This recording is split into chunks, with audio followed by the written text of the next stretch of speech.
Good morning. This is Jason Dean coming live at you again for another Film Fanatic show. It is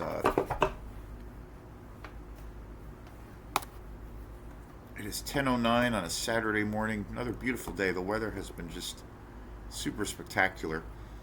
So yeah, I'm excited. I am going to see the new movie that this movie called Weapons that just came out. I think it came out last weekend. I don't know very much about it. All I know is it looks really cool. I saw. I'm going with a couple of friends tonight to go see it, and I had um, my friend Mike sent me a trailer, like a little teaser trailer for it a few months ago. It was like I think it was during the early spring or even winter time this year of 2025. And again, it just came out last weekend. He sent me this little trailer, and I had not heard of this movie, nor read anything about it, and I was really intrigued. It looked really wild. It looked really well. It actually looked pretty scary, pretty frightening, very suspenseful. Definitely a horror film, but who knows? It's but it left me with wanting to see it, and so we're gonna go see it tonight, and I'll definitely do a review about the whole experience. And I've said before in the past, like and it is true, but it does. There's something to be said about staying away from a movie. I mean, I think going to the movies and going to see something cold. Obviously there's there's so many movies that come out every month, and so and with the summer season here, we're kind of in midsummer now, and summer is unfortunately going to be winding down in another month or so. There's so many movies that do come out, and year round there's so many movies that come out. But so obviously, if I hear about a movie and it's got a little bit of a buzz around it or it looks interesting, I'll go see it. But it sometimes helps to put your feelers out there, if you will, about and getting a sense if this movie is good or not, or just in general. Sometimes going into something totally cold can be not a great experience, but more often than not, it's better to do that. I think because um, you know you want to be surprised. You want to be taken on that ride. And some movies, and I've said that before, where now it's happened with a few movies that I've saw this summer that I just would check out some reviews, not go into spoiler territory. Obviously, watch trailers. Trailers now are very hard to watch because they do reveal most of the films, most of what's going to happen in that film. So that's tricky, but occasionally you get good trailers. And typically, you know, it is what it is. But I have said in the past that like it doesn't really affect me going into the movie. I feel like as I've gotten older, I've been able to be more objective, subjective, if you will. Like when I go into the movies, go see a movie, and just kind of make up my own mind about it. And so, but that all being said, it's still really really cool to just go into something totally cold. I had that experience when last year when I went to go see Demi Moore's The Substance. I literally didn't know anything about that movie. I had heard a little bit about it and went into it totally cold, and again, I was completely floored. And then another time that it happened, which is now a few years back, was the remake or the reimagining of The Invisible Man that came out a few years ago. I went to that totally cold, and that was another experience just like that. So this going to see Weapons is about it's about the same thing as far as I don't know anything about it. I do know that the director for this film, and I think the creative team behind this movie also made that movie Barbarian that came out a few years back, which I still have not seen, and I heard that that movie was pretty insane. So we'll see, and I will do a review of that movie, and the whole experience after tonight, and then also today at 1:30 we're going to be doing another Quantum show at Opera House Video. If you're around, with my friend Ronnie, we're going to be doing a kind of a round robin improv electronic music set. We'll start at 1:30 and we'll go for a couple hours. We did this show. We did the same show in July at Opera House Video, and it was really fun. It was really a different kind of an experience for me because we did play like some of our tunes, like our more like actual tunes that we have in the band, but we basically, improvise a good portion of the day and of the show. And Ronnie, who will be joining us, he has this group, or it's a solo project, more or less, that's all improv. Sonic Wallpaper. He uses that name a lot, and he does do like actual songs, or songs that he has written, per se, and but for the most part, he sets out that group as being totally improvised, like everything, and it's pretty cool. It's pretty wild, and we've played together quite a few times. We've played. He opened up for us with Quantum for two album release shows. The last one was in November of last year when our uh, In Dreams I Saw Chapter 2 came out. We did that at Hey Sailor, and then a few years before that, he played with us on Oak Street in Rockland when we released part one of that double album set. And then we've done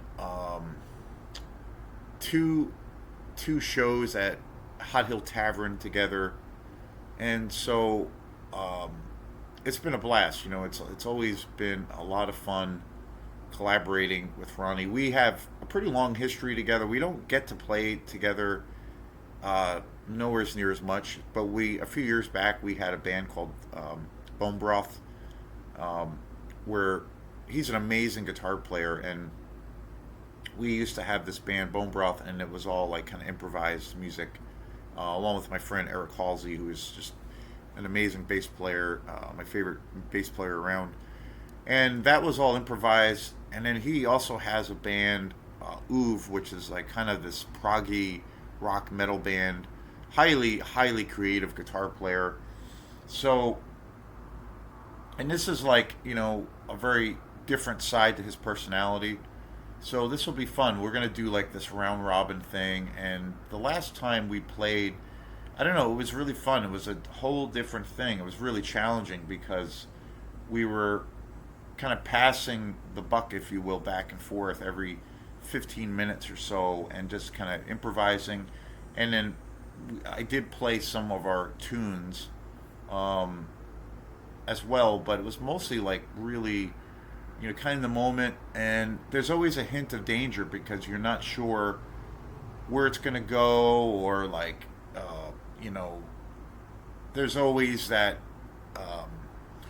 kind of that danger of where you get stuck like a deer in headlights, where you're just not sure where it's going to go, or you know but there's a lot of fun to that too. It pushes you, it's challenging. So we're going to do this kind of format today, and we've played at Opera House Video a few times, so it's it's always been fun. We did about this is like our fourth show there, which is kind of crazy. We did a couple of shows there last year, or actually this year during the winter time. We did one show there last summer, and we did a show with my friend Leo, who plays in the band Osmia. We did that over the winter time. So this will be a different kind of format, and it's pretty laid back, more ambient kind of based music. So we'll see what happens. So if you're around, come on by. We also have a couple more Quantum shows coming up after today. We're going to be doing next weekend. We'll be at the Camden Amphitheater, which is our yearly gig. We've done this gig or that gig for since the inception of the band, since Quantum has been a band for almost 10 years now, which is crazy. And we basically set up and play in the Camden Amphitheater and do like an hour, 2 hour set. And it's such a beautiful location. The amphitheater there is absolutely gorgeous. It's got beautiful acoustics. It's kind of set back in the woods, and there's a bunch of places to sit, and it's very laid back. And we basically do our set or whatever, or do our thing for a couple hours, and so that will be coming up next week, a week from today, actually. So I'm gonna do a bunch of promotion for that coming up this weekend, and then we have another show coming up next month at Blue in Portland, which will be our first time playing at Blue, which is a really awesome spot. And we're going to be doing that show with Osmia and the Button Men, who we've played a lot of shows with. We did a one show with Osmia last year, and that was before I started playing with them. So this will be an interesting kind of experience. And actually, in a couple weeks, I'll be. We did a big tour with Osmia earlier this year, and that was a blast. And then we've been playing a lot of gigs for the most part this year since the tour, and we have another little kind of, I guess you could call it, a little road trip mini tour coming up at the end of this month, and we'll be playing down in Boston and then Providence, Rhode Island, for a weekend. So yeah, some cool things coming up. So I'm really excited about talking about today's movie. This movie, I was, oh, Jesus, I was kind of blown away by it. It was not what I expected at all. And I went to Bull Moose last Sunday and picked up a bunch of really just wild and crazy exploitation movies. One movie that I did a show on early on, or actually I uploaded it, I think it was yesterday or the day before, for a movie that I've been wanting to get forever, and it's one of my all-time favorite movies, and that is The Hitcher with Rutger Hauer from '86. One of my favorite movies of all time. My favorite Rutger Hauer film. Finally picked up that movie on Blu-ray, and just amazing. Other than that, I got quite a few other movies. I got about 5 movies outside of that I've never seen before, and they're all just grimy, sleazy exploitation movies. So really excited about talking about them, and especially today's show, and especially about the movie I'm going to be talking about in a minute. So the movie I'm going to talk about today is another amazing, mind-blowing release from Severin, Hot Spur from 1969, directed by David Friedman, which I did not know until now, and I put two and two together. David Friedman is a legend, or was a legend in the world of exploitation. He worked for a long time with one of my favorite directors of all time, Herschel Gordon Lewis. He also he produced a lot of his films and worked with him extensively.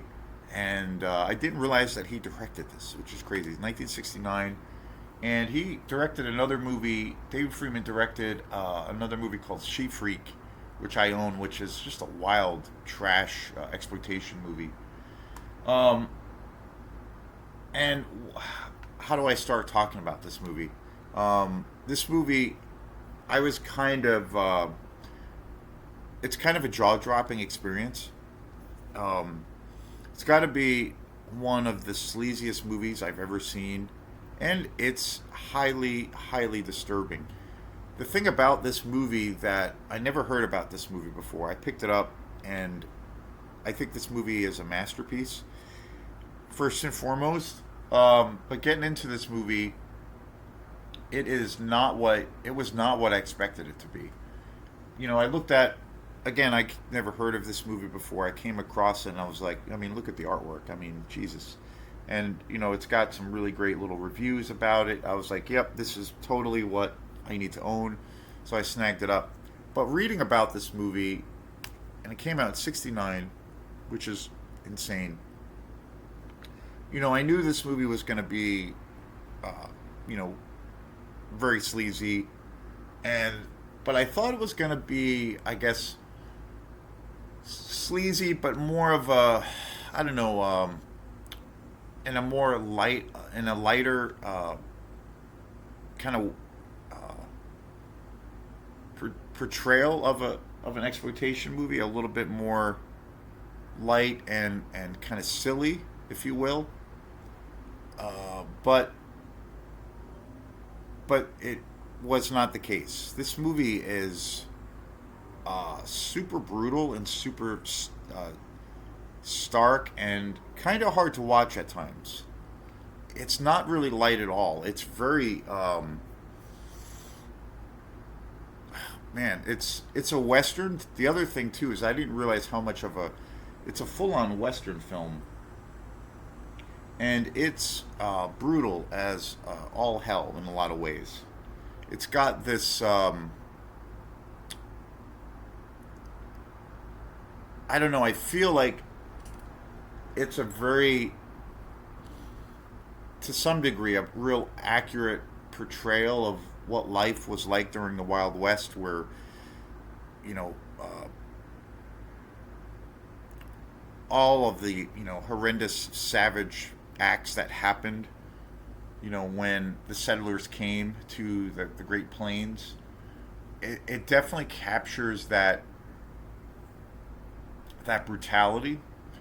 Um, there was a really great TV show that came out a few years back, Deadwood, and where that show I felt like, very brutal show, very, very violent, very dark. But I felt like in a lot of ways it was, from what I read and what I've read over the years about that period of history, I kind of feel like it was a pretty accurate portrayal of what life was like during that time. And yeah, this movie I feel takes that even a little bit further. Um, the other thing about this movie is the this movie is incredibly, geez, how do I say it, rapey. There's so many scenes of rape that it's generally hard to watch and generally hard to sit through. And this movie is also, I would say, kind of a revenge tale or a revenge story. Ultimately, it doesn't seem to be the case. Like as I was watching this movie, it's so brutal and stark. It's about these group of psychopaths, basically these cowboys, and it's about how they treat these various women in their lives and all of the horrendous things that they do to these women. And there's a ranch hand that they take in, who they basically kidnap when he was a kid, who is from Mexico, and he's subject to all of these brutal things that these cowboys commit, rape and torture, and he in turn becomes a sadist as well. And he basically, what ends up happening is when he gets to be a certain age, he gets a little bit older. He runs away and breaks away. And these cowboys originally, when they captured this this young Mexican kid, these guys basically rape this guy's and kill his sister. And when he eventually breaks away and seeks revenge on these cowboys. That's the basic premise. And so this film has like numerous flashbacks of these rape scenes that happen. This movie is brutally violent too, especially the ending. Um, but I will say, as hard as the movie is to watch because of the subject matter, there is an incredible payoff with how um, everything kind of comes to a conclusion. And I have to say, like, again, I didn't realize the movie was going to be, I guess, so dark. I thought it was going to be a little bit lighter and a little bit more absurdist or just kind of ridiculous. But it's way more of a serious film than I thought, and way more brutal for obvious reasons. But I have to say, this movie is amazing. Like, it pushes those boundaries. This is definitely a movie, and I was floored that this came out in 1969, which is just like mind blowing, just totally mind blowing. And also, this is the case. This is definitely a primetime example of a movie. This is a movie that could not be made today for obvious reasons. Highly disturbing, and I didn't realize how much of a western this movie is. I um, I was doing a bunch of western uh, videos a couple of months ago over the wintertime. I got this whole big collection of DVDs, and I was watching them and doing all kinds of reviews on a lot of uh, really old school westerns from the 70s and 60s and even 50s and 40s. And I still have a few more movies in that collection to do, and I'll eventually get back to it. A lot of there in that collection, there was a lot of Italian um, spaghetti westerns, exploitation movies that were just really awesome. And so I spent a lot of time this winter and spring watching a shit ton of westerns. So I didn't realize that this was quite as much of a western as it is, and it definitely is. But this movie, I think, in some ways, as far as some of the movies I covered when I was talking about that collection, this movie kind of eclipses some of those as far as pushing the boundaries, the just how deranged this movie is. It's insane. It's brutally violent. Like, again, the ending of this movie is so brutal, and it's incredibly disturbing. And it's hard to believe that this movie, sometimes, well, it happens a lot when I watch a lot of these like super bizarro, extreme exploitation movies. A lot of the times, I'm like, my gut reaction is not only am I kind of shocked, but I'm like, wow, how did this get made? Like, how did this get made? Like, it's insane. Like, there's no way in hell a movie like this could be, directed or produced today. And it's funny because the movie that I watched, and I'm in the midst of uploading it, The Demoniacs from 1974. I watched this the night before last, and again, unbelievable movie. But that movie is one of the sleaziest movies as well, and highly disturbing and pretty fucked up. But at the same time, it's amazing. So I went from another, something that was so extremely graphic and brutal and highly disturbing to watching Hot Spur, which I thought was going to be a little bit lighter in tone, and it wasn't. So I watched two like incredibly depraved movies back to back. So I don't know. I kind of feel like I need to watch a Jim Carrey movie and take a shower, just to kind of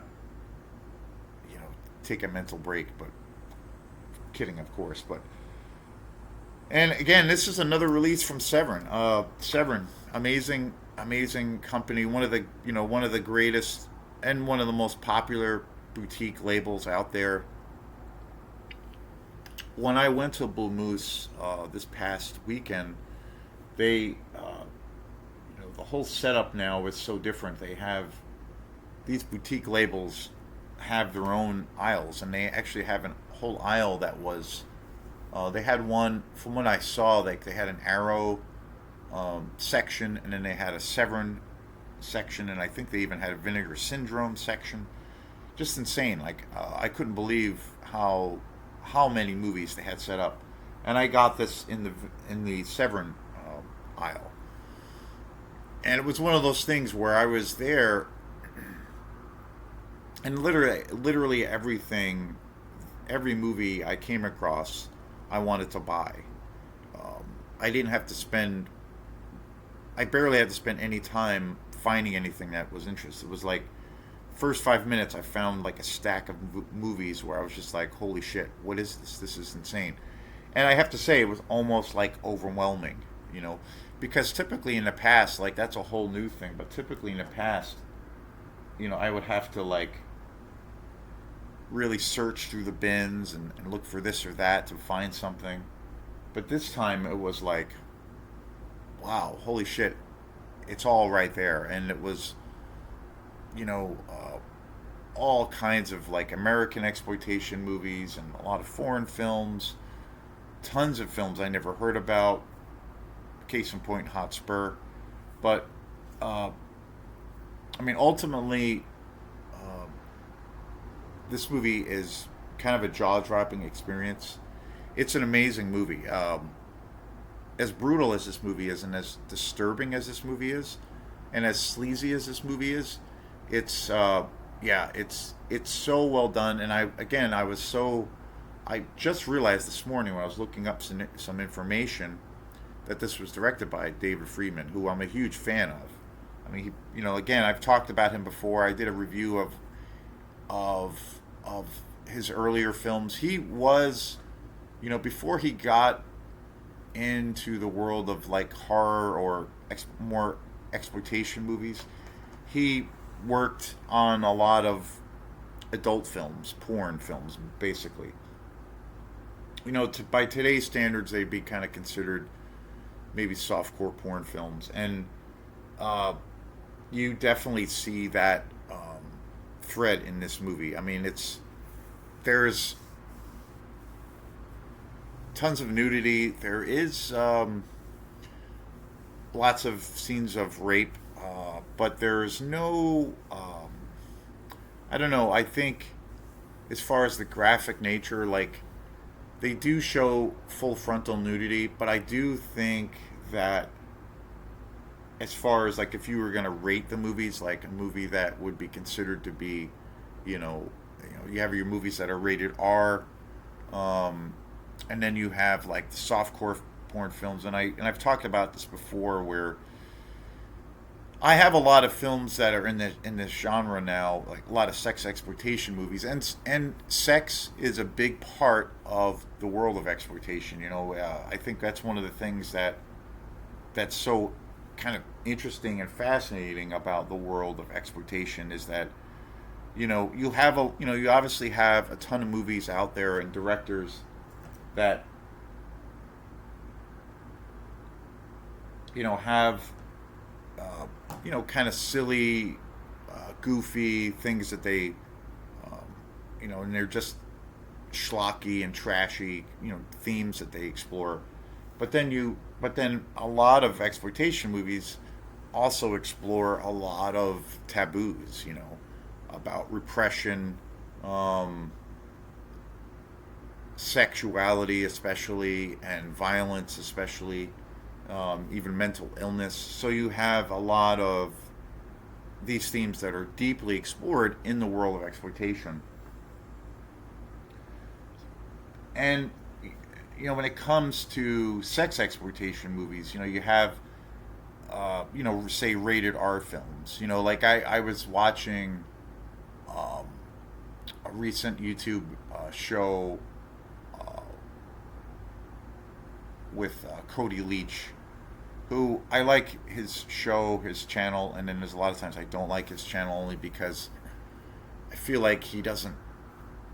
He like has this cutoff. Like anything before 1982, he won't really watch or give a chance. He doesn't give any credibility to any of the Italian directors.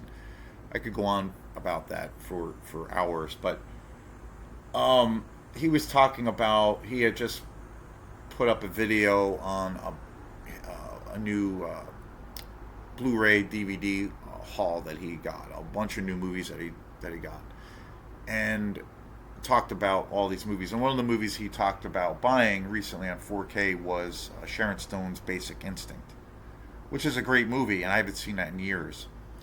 And that's a Paul Verhoeven, I think, directed that film. Great director, RoboCop. And that's a big, budget Hollywood film. And at that time, that movie really pushed the boundaries as far as sex. And it's that film has the big famous scene of with Sharon Stone, who plays a serial killer, where she's sitting there being interviewed by the police, and she crosses her legs, and you basically see a shot of her beaver. But that movie was a very big budget film. It's an awesome film starring Michael Douglas. I do want to see it again, but he was talking about that movie and kind of the sexual content of that movie, and how that for what it was and for what it is, kind of did push the envelope. And that was rated R. And there's a director's cut, which I think is still considered rated R. But it's interesting when you look at the world of exploitation, on how sex is looked at, sex is treated, and how sexual taboos are explored. Uh, you know, it really does, as a genre, so many films really take that incredibly deep dive into exploring those things. And with ratings, it's like you have your rated R films, like say Basic Instinct, and even though that's a big budget Hollywood film, and I believe the way it always works is like you get a rated R for films that have sexual imagery or sexual things in it, and then you have, if there's a film where it shows full frontal nudity, like more than just a woman who is topless, like where it shows male and female genitalia, then that is kind of considered to be more, well, soft core porn. Like that kind of starts venturing into the porn side of things. And then obviously, if you have films that show, penetration or bodily fluids, then that's considered to be porn. And there are quite a few exploitation movies that kind of tote that line, and that I would say are definitely, uh, for all intents and purposes, pornography. As far as maybe more on the lines of softcore porn. Uh, and the interesting thing is too, a lot of these directors in the world of exploitation, David Freeman, for example, he started off in the porn world, and there's tons of directors in the world of exploitation that did a lot of work in that area, and then um, moved into somewhat more commercial films, or uh, exploitation films. But in because of the background, Jean Roland, who did Demoniacs, who I just discovered, uh, which is going to be a show that's going to be popping up really soon here. You know, uh, Came out of the porn world as well. So a lot of these exploitation movies have that thread, or have that influence in the movies, and the way they kind of treat and show sex. So, but this movie, Hotspur, definitely I would say is kind of totes that line, as far as pushes those boundaries, and not at all for the faint at heart, but nevertheless, it's an amazing film. The transfer of this film is absolutely amazing. Like the quality, I mean, Severin is just an amazing company, and they just everything. I'm at a point now. Everything, every title I come across that Severin puts out that I don't have, I pretty much just buy them now.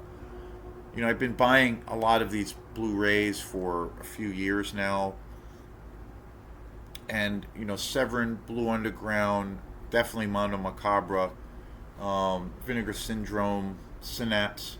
There's a whole bunch of really just fantastic labels, and I'm at a point now where I own a lot of these movies, and I really trust what these, the quality of these movies that these companies put out.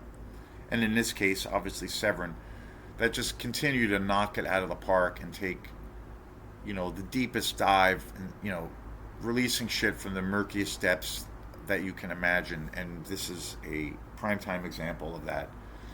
And the other thing I've noticed that's been happening is there's more and more of these boutique labels popping up. There's also, you have these established labels, but they're also putting out they're starting these like side labels, and they're putting out even more movies. And so it's insane. Like I've been discovering just in the last few weeks a few new companies that have been putting out these trash movies, which I never heard about. So it's just wild. But definitely, I highly recommend it. Not for the faint of heart, but I have to say that when it comes to westerns, this is one of the most brutal westerns I've ever seen, and definitely probably the sleaziest western I've ever seen in my life. But what an amazing payoff! What an amazing ending for this movie. And you might not think it's the case, but it is definitely a revenge film. Uh, so I can't recommend this movie enough. I can't believe, again, like I've said numerous times already, that this came out in 1969. Just insane.